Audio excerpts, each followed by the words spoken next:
அன்பார்ந்த மாணவர்களே, இந்த வீடியோவில் 12ஆம் வகுப்புக்குரிய கெமிஸ்ட்ரி பாடத்தில் யூனிட் 7 கெமிக்கல் கைனெடிக்ஸ் என்ற பாடத்தில் pseudo first order reaction, integrated rate law for zero order reaction, general rate equation for nth order reaction போன்ற பகுதிகளை பார்க்க உள்ளோம்.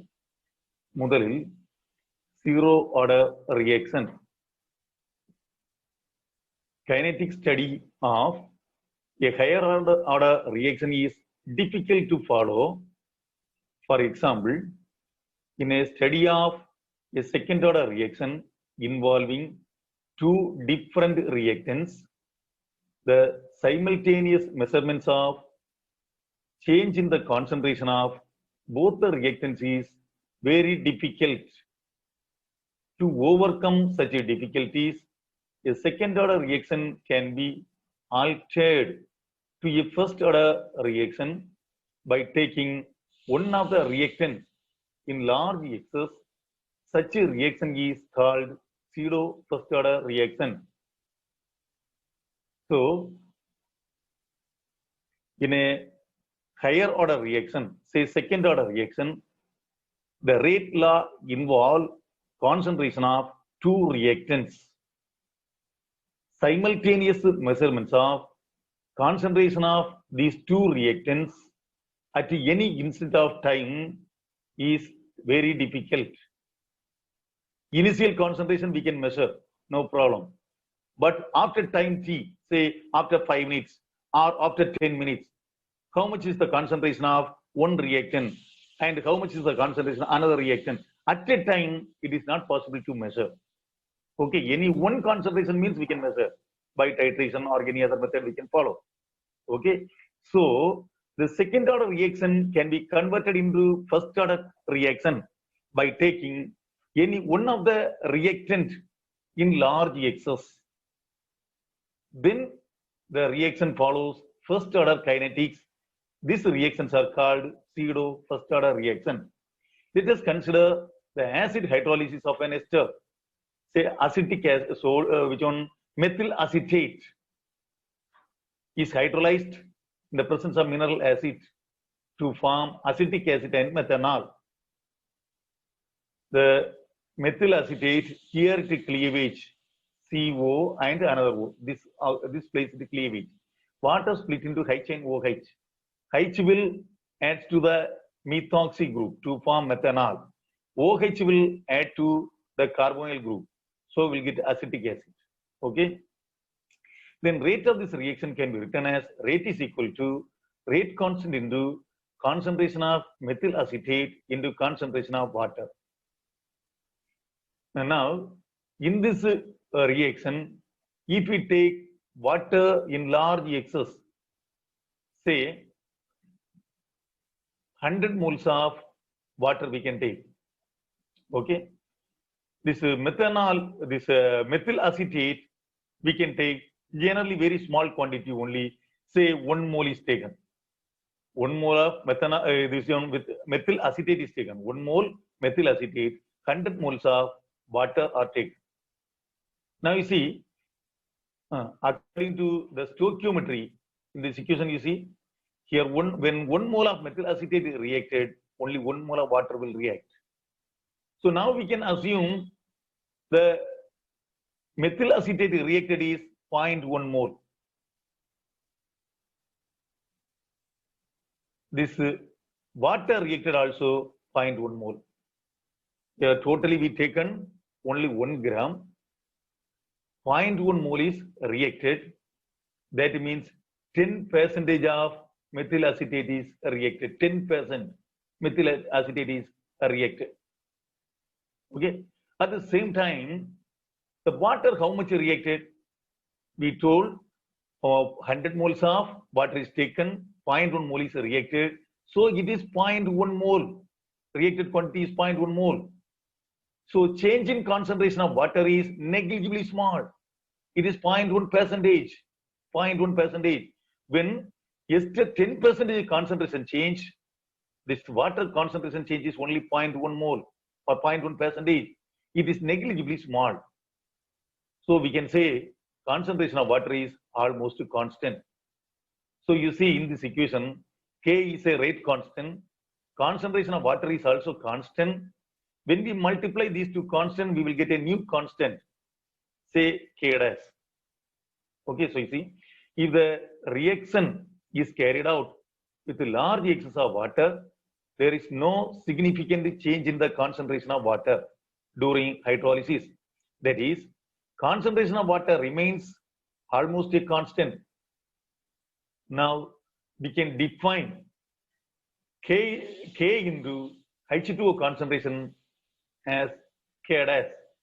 Therefore, the above equation becomes rate is equal to K dash, new rate constant, K dash into concentration of methyl acetate. So now you see this equation, this rate law. Here only one concentration term is there, power is also one. So it becomes first order kinetics.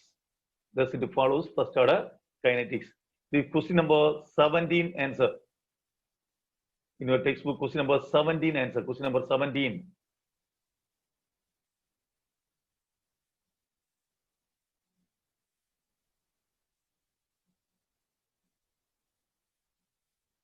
Question number 17 is explain pseudo order reaction with an example. Okay. Then integrated rate law for a first order reaction. Here also one question is there. That is question number 3. Question number 3. That is derive integrated rate law for a zero order reaction. A gives product.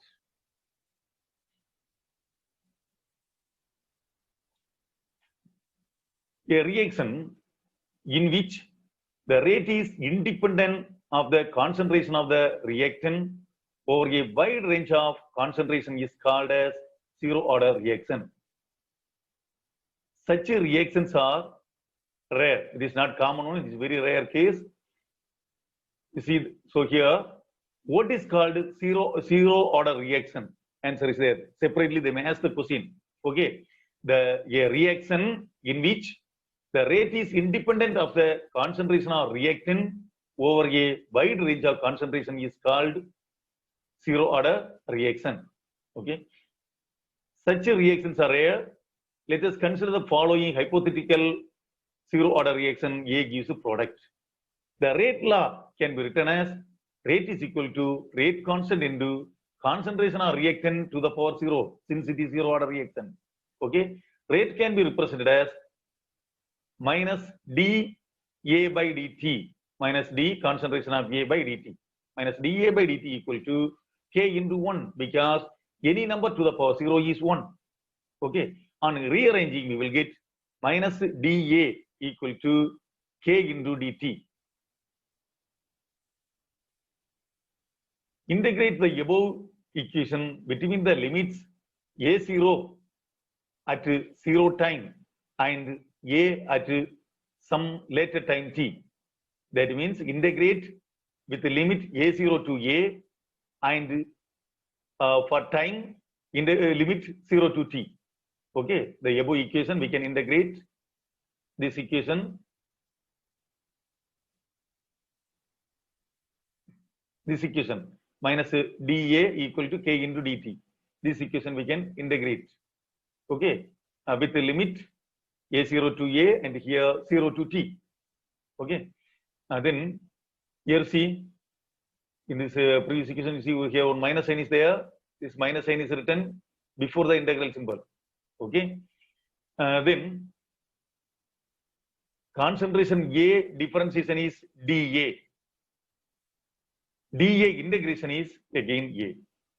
Differentiation opposite is integration. Keep in mind. So concentration of A, which differentiation is dA, dA integration is A. So we will get here A. In integration of this value, we will get A. With the limit A0 to A, A0 to A equal to, here this constant we can write first, dt. T differentiation is dt, dt integration is t. So we can write t with the limit is 0 to t. Okay, then This minus sign we can return here outside the bracket. If first we can substitute the upper limit, then put a minus sign, then put the lower limit. Upper limit is a, here also a, same thing, same number. Okay, so as it is we can write concentration of a minus, then substitute to the lower limit. Lower limit is a0. So instead of a we can write a0 concentration. With so limit is substituted and equal to k into here also limit you see 0 to t. So for instead of this t we can substitute this t. Both are same. So as it is we can write t minus lower limit. Instead of t we can put 0. So we'll get a 0 only. So t minus 0 is t. Okay, so we can write it is kt. This k is there, k into t. Then we want to write rate constant k is how much? So k is equal to we can rearrange this equation. We'll get k is equal to this t comes here. So a0 minus a by t. Okay, this is the integrated rate law for zero order reaction. Okay, then again the above equation is in the form of a straight line y is equal to mx plus c. Here you see there are two variables y and x. Here also you see t is one variable, a is another variable. A0 is initial concentration of reactant, that is fixed value. Okay, this is not variable. This is one variable. This is constant. This is another variable. Only two variables are there. So we can write in the form of equation of straight line. So we can rearrange it.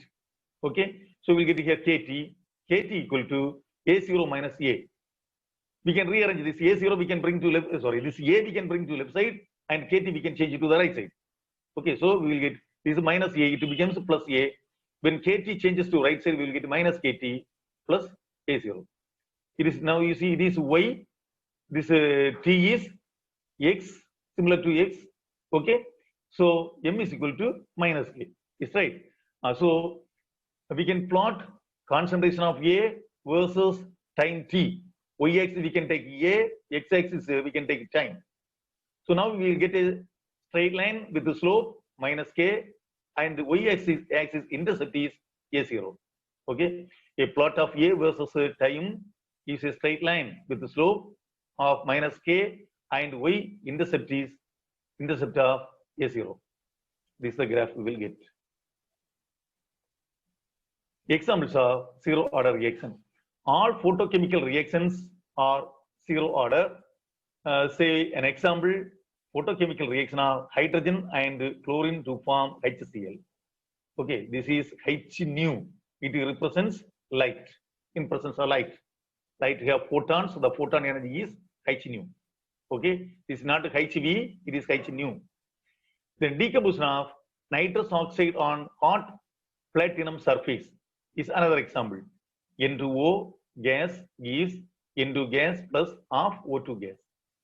Then iodination of acetone in acid medium is zero order reaction with respect to zero order with respect to iodine. Okay, and this is another example. Here iodine displaces one hydrogen, so we'll get ICH2CO CH3 plus HI. Then general rate equation for nth order reaction involving one reactant A. Let us write the hypothetical reaction. A gives a product. Rate law can be written as minus dA by dt equal to K into concentration of A to the power n. Consider the case in which n is not equal to 1.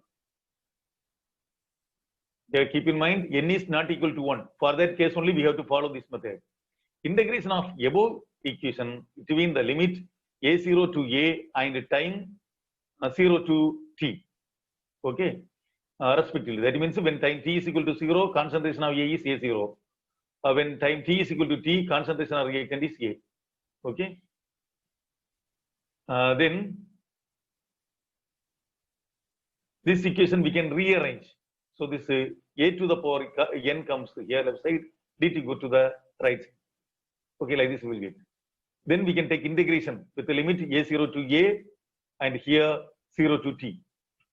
Okay, this minus sign is written before the integral symbol. Okay.